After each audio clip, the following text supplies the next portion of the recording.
حسين مهدي المخرج المنفذ في أولاد جابر. التقينا سابقا ويا علي سعد، اليوم تجربة جديدة، مخرج لبناني ويا شادي. كيف رأيت التجربة؟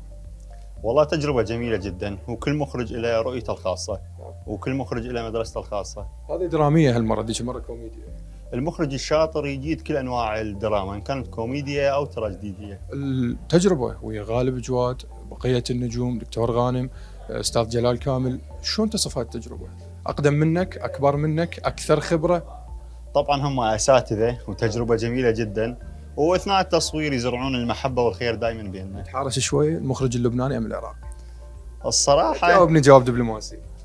الاثنين هم جيدين صدق، اثنين جيدين، بس ها؟ كل واحد له مدرسته الخاصة، والدراما لها جمال خاص بها. الرؤية الفريم الخاصة. والله جميلين الاثنين. أنت تحب الكوميديا أكثر ولا الدراما؟ هيك المرة كوميديا التقيت.